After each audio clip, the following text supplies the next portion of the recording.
DMK ने समूचे विपक्षी गठबंधन को संकट में डाल दिया।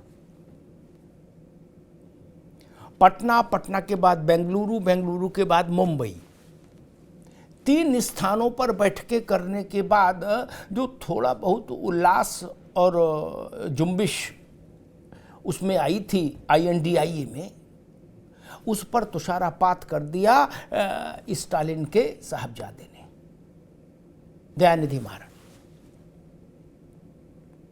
मंत्री हैं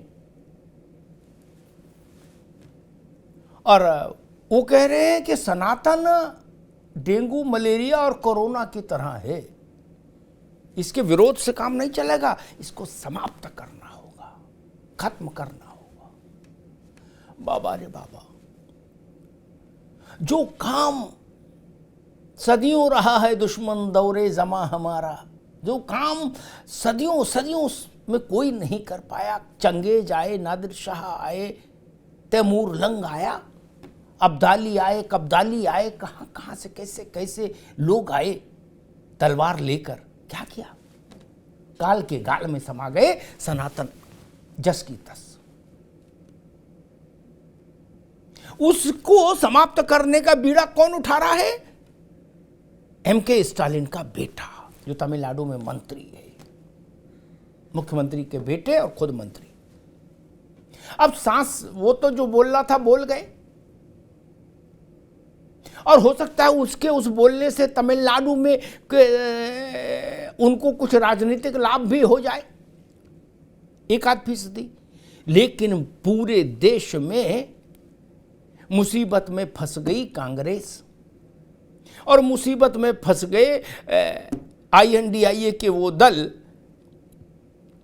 जिनको अपने अपने राज्य में DMK के इस वक्तव्य पर उत्तर देना पड़ रहा है। उसमें अखिलेश यादव भी हैं, उसमें शरद पवार भी हैं, उसमें लालू यादव भी हैं, सब हैं, नीतीश बाबू भी हैं। क्या उत्तर देंगे?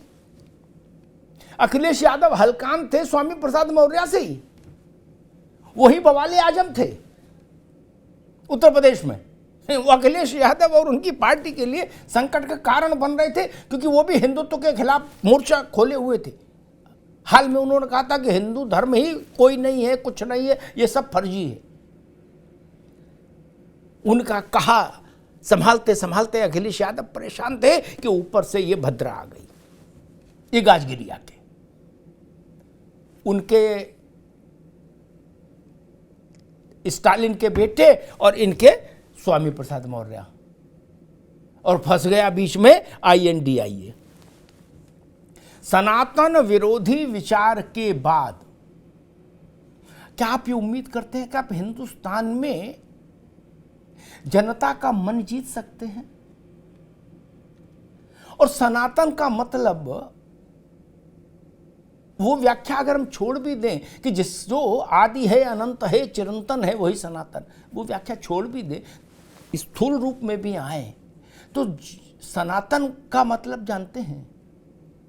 85% हिंदुस्तानी लोग, भारतीय लोग सनातन को खत्म कर देंगे तो बचेगा क्या स्टालिन? ये बड़ा सवाल है, और ये सवाल अब स्टालिन से नहीं पूछा जाएगा, क्योंकि फर्रुखाबाद में स्टालिन तो मिलेंगे नहीं, ना एटा में आएंगे ना इटावा में आएंगे। वहां कौन मिलेगा? अखिलेश यादव। अमेठी में कौन मिलेंगे? राहुल गांधी। रायबरेली में कौन मिलेंगी? श्रीमती सोनिया गांधी। और प्रदेश भर में कौन मिलेंगी? प्रियंका वाड्रा गांधी। तो सवाल उनसे होगा कि सनातन को कब खत्म कर रहे हैं और कैसे खत्म कर रहे हैं, बताइए, और नहीं तो DMK को बाहर करिए। फसाव यहां है। ममता जी क्या करेंगी? वो मंच पर जाती थी तो मंच के पांव छूती थी, और जैसे ही माइक उनको मिलता था वो कहती थी, जयंती मंगला काली भद्रकाली कपालिनी दुर्गा क्षमा शिवा धात्री, पूरा चंडी पाठ सुनाती थी। अब वो क्या कहेंगी? एक तरफ चंडी पाठ, दूसरी तरफ ये कौन सा पाठ है तमिलनाडु से जो आया? तो कुल मिला के प्रथम ग्रासे मक्षिका पाते, पहले कौर में मक्खी निकल आई। अभी रैली रैला नहीं हुआ INDIA का, अभी तो मुंबई में तय हुआ था कि रैली रैला करेंगे साथ साथ, और कम से कम महीने में एक ज्वाइंट रैली करेंगे बड़ी। उससे पहले राष्ट्रीय कार्यक्रम हो गया कि सनातन को खत्म करना है। अब सवाल पूछा जा रहा है देश भर में कि क्या INDIA का ये की कार्यसूची का एजेंडा है ये सनातन को समाप्त करना। सवाल बड़ा तीखा है, इसका जवाब जो होगा सो होगा, लेकिन सवाल बहुत तीखा है। और अब दिन कितने बचे हैं लोकसभा चुनाव में? सोच लीजिए, 160-65 दिन कुल बचे हैं। उस समय ये भद्रा गले पड़ना विपक्षी गठबंधन के लिए संकट का कारण है। उस संकट की इबारत अब दीवार पर लिखी दिख रही है, इधर कुआं उधर खाई। DMK के पेचकस दें तो स्टालिन तांडव करने लगेंगे क्या, तो DMK भाग जाएगा, और इस पेच नहीं कसे तो पूरे देश में नुकसान उठाएं। अब INDIA को तय करना होगा कि तमिलनाडु गंवाएं या पूरा देश गंवाएं।